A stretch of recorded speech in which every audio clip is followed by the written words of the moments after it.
Olá! O programa Memórias do Legislativo continua com a série especial 30 anos da Constituinte de 1988. O convidado especial de hoje é engenheiro civil, produtor rural, já foi prefeito de Goianésia, já foi deputado estadual, deputado federal por 2 vezes, sendo que um desses mandatos foi como deputado constituinte. 30 anos da Constituição recebe hoje Jales Fontoura. Muito obrigada pela sua participação e vinda aqui. É sempre bom discutir um assunto tão importante para o país, né?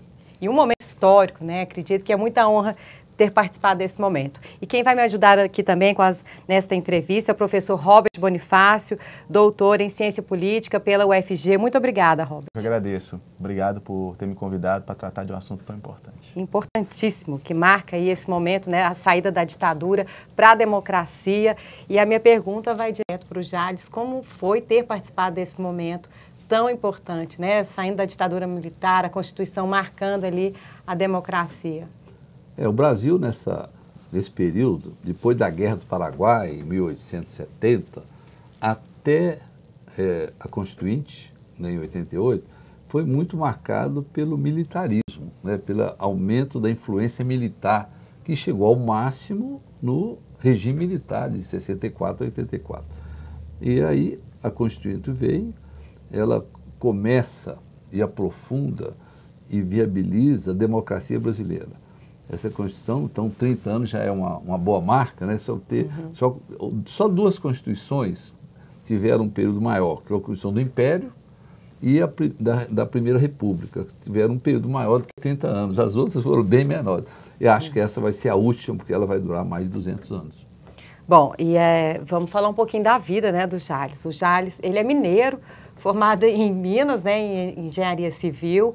O primeiro mandato, a trajetória política do senhor começou como prefeito de Goianésia. Como Exato. É que foi? A família veio, mudou para o estado de Goiás, resolveu vir para cá por quê? Não, meu pai, que todos são de origem mineira, né, meu avô, que foi constituído em 46, mas tudo por Goiás. A nossa família veio de Minas, mas é bem goiana, né?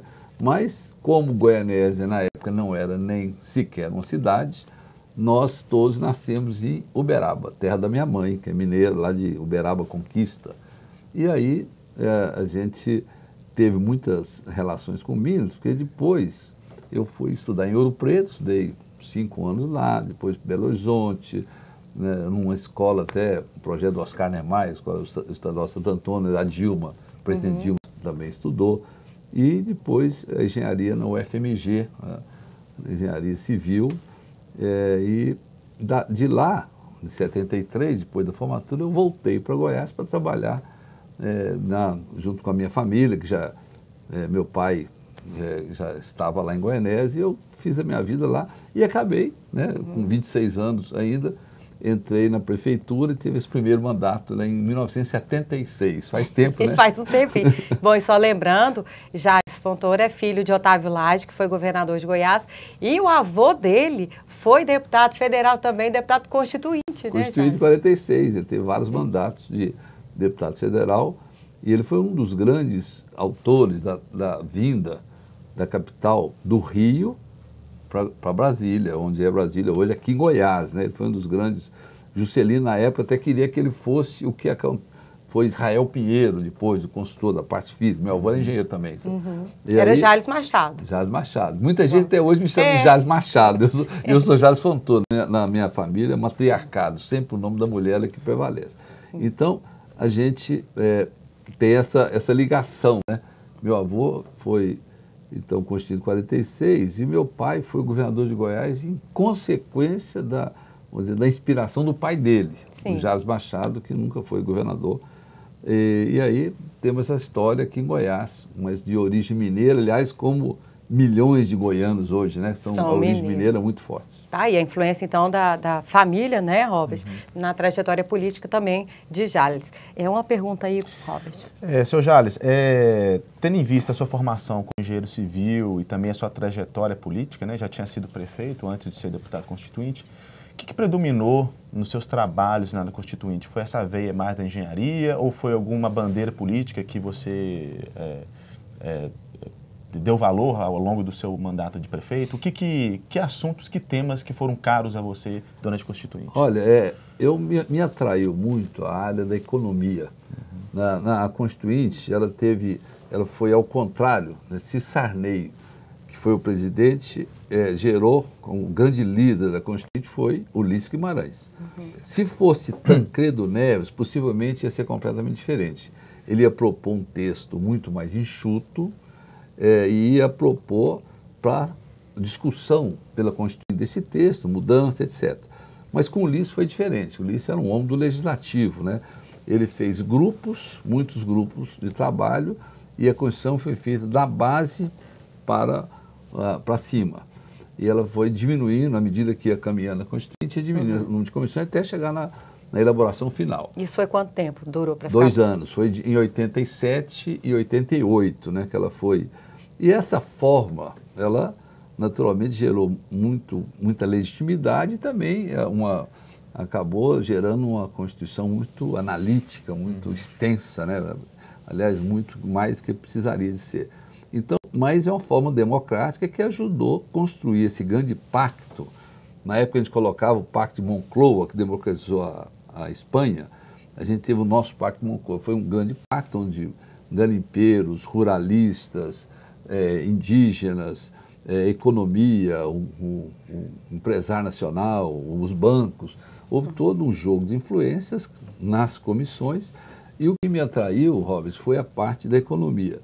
E fui colega dessa comissão do Roberto Campos, um dos maiores economistas brasileiros, Delfim Neto, muitos nomes também da esquerda e do centro-direita, que foi um grande momento para definir qual é o nosso modelo econômico, sistema de mercado, livre iniciativa, tudo isso foi objeto dessa discussão básica que gerou o texto que existe hoje.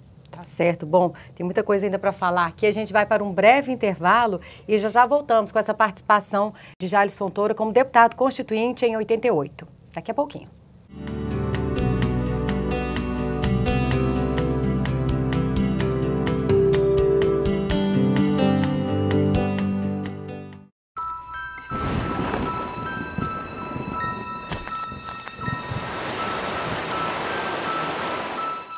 O Aedes aegypti, que transmite dengue, zika e chikungunya, não se reproduz apenas em pneus.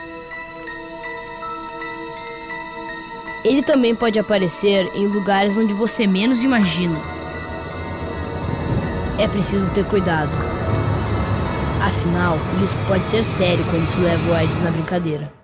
A legislação brasileira protege os bens de uma pessoa que não podem ser penhorados e leiloados para pagar dívidas. Ela tem o direito de viver dignamente, mesmo endividada. Os bens indispensáveis para o funcionamento de uma microempresa e empresas de pequeno porte também não podem ser penhorados para saldar a dívida do proprietário. Quebrar, falir ou fechar as portas por falta de equipamentos ou produtos não interessa a ninguém. Com os bens protegidos, as atividades não ficam prejudicadas e a empresa continua em funcionamento para saldar os débitos. Menos burocracia e mais oportunidades. Superior Tribunal de Justiça, o Tribunal da Cidadania.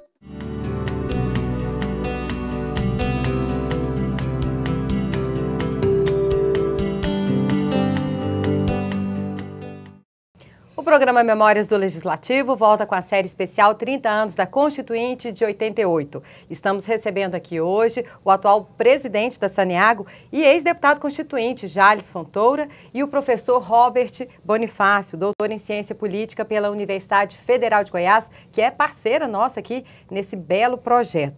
Bom, estávamos perguntando, né, Robert, para o Jales como foi, né, esse momento de participação histórica aí na Constituinte. Eu acredito que deve ter tido muitos momentos também engraçados, né, ali no cafezinho do Congresso. Gostaria que o senhor lembrasse, assim, alguma coisa que aconteceu nessa época. Eu aprendi a tomar chá naquela época, né? A Constituinte, ela teve presença muito importante, Afonso Arinos, né, um constituinte de mais de 80 anos, além dos que eu comentei, né, Delfim, Roberto Campos, Mário Covas, muitos nomes, Fernando Henrique, teve Lula, Eu joguei Pois bola é. muitas vezes com o Lula. Isso que eu ia Joguei perguntar, bola porque o Maguito no jogou- bombeiro. o senhor jogou. O Maguito organizava o futebol, ele é organizador, e a gente ia jogar bola. Eu lembro que o Lula era lateral esquerdo. Então, Quem era bom de bola lá, hein? o Lula não era. O Lula é constituinte. O Maguito é um dos melhores. Viu? Maguito, é. Então, a gente teve um convívio durante 2 anos intenso. A família toda foi para lá. Hoje tem muito deputado do TQQ, né? Terça, quarta e quinta. Terça, quarta e Hoje, quinta. antigamente era de domingo a domingo, né? E com nomes realmente de grande relevo, pessoas ilustres. O Ulisses Guimarães era o presidente da Constituinte, era o grande maestro da Constituição inteira. E nós tivemos um período riquíssimo, onde o país inteiro se preparou. A gente teve esse período de discussões, foi a Suma do Brasil, foi feito um pacto que foi capaz de representar o país nos vários segmentos, e a Constituição ela acabou sendo o que o Ulisses definiu no final, a Constituição cidadã. Ela marcou o fim de um período histórico brasileiro, muito grande, extenso, o começo de outro, né? A democracia foi um grande resultado, né? Ela ficou introjetada na alma, no coração dos brasileiros. Hoje ninguém mais pensa aquelas preocupações de um coronel que... golpe, todas aquelas histórias hoje estão superadas, e o Brasil começou a trilhar o caminho que ele vem hoje. Agora, a Constituição, ela tem valores especiais dessa suma do país, e eu acho que ela foi sábia, por ter ouvido as pessoas, por ter sido capaz de dialogar com a sociedade. Ela tem uma legitimidade enorme, né? Que é, para mim, a grande vantagem dela. Muito se criticou os problemas da Constituição, que são muitos, mas é aquela história, pelo menos a menos pior de todas, tranquilamente, é essa, a mais madura de todas as Constituições brasileiras, né? Das 7 Constituições, e ela teve essa capacidade de colocar a democracia, né, com, por exemplo, a questão dos direitos individuais, né, que foi muito forte na Constituição, as cláusulas pétreas da Constituição. Então, são valores que eu acho que vão consolidar, vão continuar sendo permanentes por alguns séculos. Faz uma pergunta aí, Rob, depois pegando essa questão, né, de algumas decisões que foram feitas na Constituição, eu tenho curiosidade de saber, no seu ponto de vista, quais foram as disputas mais acirradas à época, tanto em relação a ideias, né, ideias conflitantes em alguns temas, quanto em questões partidárias. Na sua visão, quais eram os principais conflitos à época na Constituinte? Bom, para mim, essa definição, na área que eu trabalhei, da economia, a definição, o sistema da economia brasileira, né, o sistema de mercado, foi uma discussão muito intensa, porque a gente, na época, viveu a pré-queda do Muro de Berlim. Então, com o Muro de Berlim, caiu o comunismo, praticamente ele saiu do radar, né, da forma da economia funcionar. Agora, essa época não havia isso. Então, a economia tinha um grande debate sobre se a economia tinha que ser um Estado mais socialista ou mais iniciativa privada. Neoliberal, tinha toda essa discussão.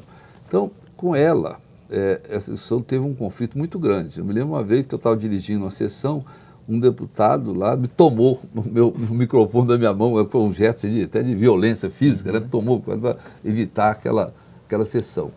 E foi muito intensa a discussão. Também teve um momento, um grande conflito, que foi a criação do Centrão. O Centrão, especialmente com relação à terra, foi um debate enorme. Inclusive, a área mais à direita era coordenada pelo Ronaldo Caiado, né? Da UDR. Da UDR, né? União Democrática Ruralista. Essa UDR do Ronaldo, ela forçou muito, né, com relação a essa questão da propriedade da terra, da propriedade. Era totalmente contra a reforma agrária, né? Totalmente contra. O que prevaleceu na época foi a emenda, foi o trabalho do Mário Covas, que definiu o uso social da terra e em que condições a terra poderia ser desapropriada, terra improdutiva. Foi um grande debate que teve na Assembleia, com participação dos dois grupos, que acabou gerando essa atual legislação, né, que condiciona a terra também, a utilização dela, né? Esse foi o resultado terra improdutiva não pode. Não né, pode. Isso aí foi criada, a UDR queria que qualquer terra não tivesse possibilidade de uma desapropriação. E os grupos da esquerda, ao contrário, né? Mais ou menos as teses que hoje tem ainda o Stabile, essas pessoas. Então, a gente teve debate nessa área, debate na área econômica, a questão dos bancos também foi um debate, né? Um certo artigo foi meio esdrúxulo, ele deu limite para juros. Um limite, era 12%? 12%. Só podia ter no máximo 12%. Isso é uma irracionalidade econômica. Isso aí não, então, são coisas que tiveram, foram grandes debates que aconteceram. Teve um debate interessante, a licença paternidade, né, de um deputado, que Ulisses, foi até uma brincadeira, ele apresentou a licença dando ao homem alguns dias, quando a mãe dá à luz, alguns dias de licença, né? Uma licença paternidade. E aquilo era gozação, na época, né? Na época. O Ulisses Guimarães, quando chamou a emenda, ele, na hora de chamar o deputado para defender a emenda dele, ele era muito irônico. O Ulisses era um jeito, aquela ironia fina, ele deu aquela gozada, né? Aquela brincadeira com o deputado, e ele ficou bravo, subiu lá e fez um discurso emocionante em favor da licença paternidade. E ela foi aprovada por unanimidade. Virou ali, a emoção virou a Constituinte inteira, as pessoas. E hoje está mais que claro que ele tinha razão, né? O Ulisses estava errado, ele tinha razão, mas o Ulisses se dobrou a Constituinte e foi aprovada a licença paternidade. E esse é um caso engraçado, que houve muita brincadeira e muitos outros, né? Do cansaço, da diversão, mas foi um conjunto que funcionou muito bem e, afinal, conseguiu quase que unanimidade. Com o Ulisses, que era o pai de todos, né, o líder de todos, ele tinha conduziu muito uma bem, legitimidade enorme, conduziu muito bem e realmente ajudou muito ela começar com base nas comissões e terminar com o texto da Constituição Cidadã.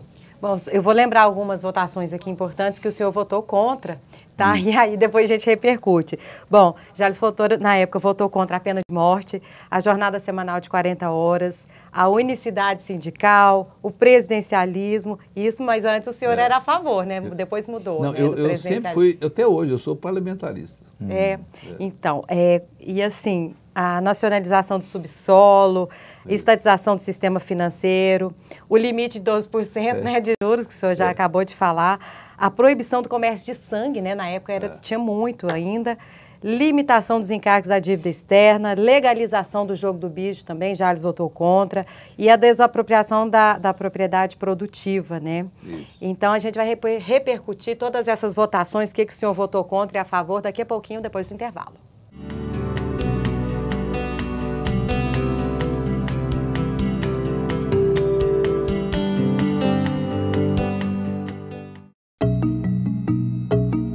O Superior Tribunal de Justiça está realizando uma revolução no judiciário brasileiro. É a virtualização de processos. Agora, o tempo de envio e distribuição dos autos caiu de aproximadamente 13 meses para 5 dias.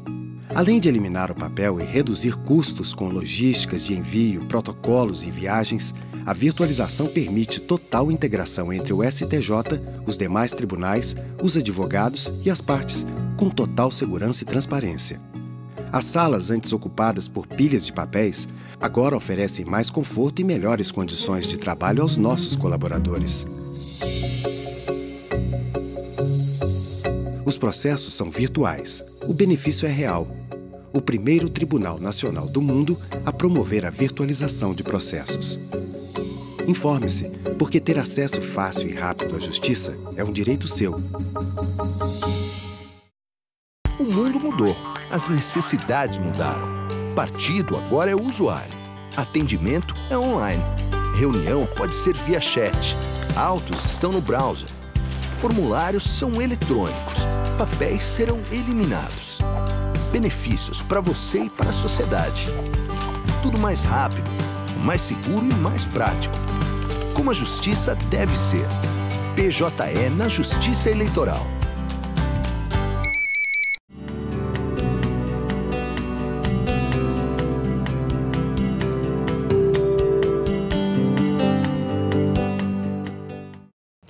programa Memórias do Legislativo volta com a série especial 30 anos da Constituinte de 88. Estamos recebendo aqui hoje o atual presidente da Saneago e ex-deputado constituinte, Jales Fontoura, e o professor Robert Bonifácio, doutor em Ciência Política pela Universidade Federal de Goiás, que é parceira nossa aqui nesse belo projeto. Então, é isso. A bancada goiana não conseguiu defender o nosso cerrado, deputado? O lobby da Mata Atlântica foi mais forte. E aí está o defeito da Constituição. Quando ela começou a entrar em detalhes, a Mata Atlântica, o Cerrado, né, o Nordeste, né, então a Caatinga, essas coisas todas, ela começou a trabalhar temas que seriam melhor trabalhados na legislação complementar, lei complementar, legislação ordinária, porque enrijece a Constituição e ela não pode mexer, porque para mexer precisa de uma maioria enorme hoje e muitas vezes os grupos de interesse não permitem. São as PECs, né? Só para o pessoal entender que o que pode modificar é a PEC, né? Que é a proposta de emenda constitucional. Exatamente. A PEC, ou mesmo a legislação, ela precisa de se adaptar à época. Por isso que uma Constituição mais enxuta, ela permite que a legislação ela acompanhe as mudanças. Porque a gente quer que essa Constituição dure séculos. Sim. Só que ela vai ter que ser ajustada com frequência a realidades que mudam, né? A organização da sociedade, da economia, e ela tem que acontecer, como aconteceu com o petróleo, que ela foi colocada a Constituição como monopólio e aí depois teve que ser flexibilidade pela realidade da economia. O mundo não para. Professor, suas considerações finais, o senhor queria já falar alguma coisa?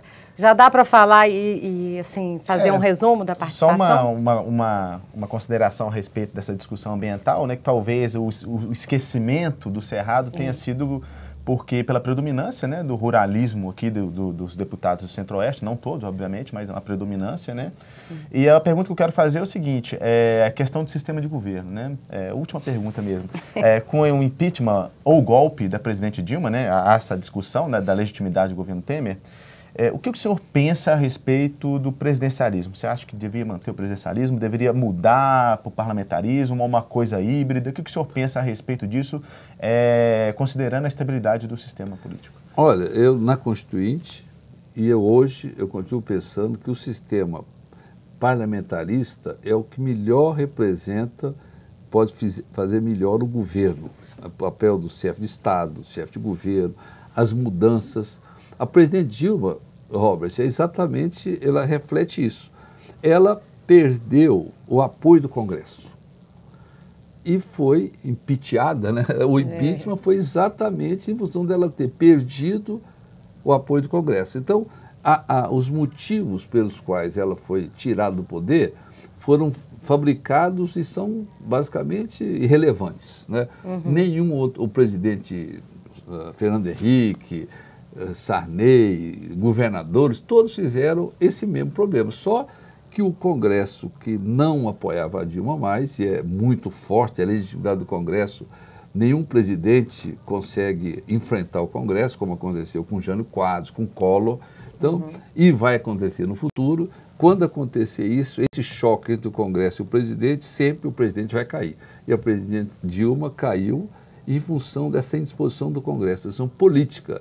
E aí o Congresso exerceu esse poder como o presidente Temer, na sequência, conseguiu superar isso. Agora, o presidente Temer ele tem uma intimidade, por ser oriundo do Congresso, ele tem uma intimidade muito grande. Então, ele consegue se dialogar, se compor, e a presidente Dilma não conseguiu fazer isso e caiu em função disso, basicamente. Ok. Bom, daria para a gente fazer outro programa aqui, né, professor, com tanta informação histórica, detalhes da época, né, que Jales participou ali da elaboração do texto mais importante da República do Brasil, que é a Carta Magna da Constituição de 1988. Muito obrigada, Jales, pela sua participação aqui, ter contado detalhes aí, ter jogado bola, né, com Lula, com Marquito, ali na época da Constituinte. Muito obrigada mesmo, viu? Eu que agradeço. Obrigado também ao professor Robert Bonifácio, doutor em Ciência Política, por ter ajudado aqui a uma parceria com a Universidade Federal de Goiás. Eu que agradeço, é uma honra poder conversar com o ex-deputado constituinte e conhecer um pouco mais, né, sobre esse processo político que é histórico para nós. E só lembrando que isso aqui, gente, é uma parte do projeto, que também vai ter um livro sobre os 30 anos da Constituinte, a participação dos deputados goianos, né, nesse texto, e também haverá um seminário. A gente vai te munindo aqui de informação no decorrer do tempo, ok? Continue com a gente pelos nossos canais e também pelas nossas redes sociais. Até mais!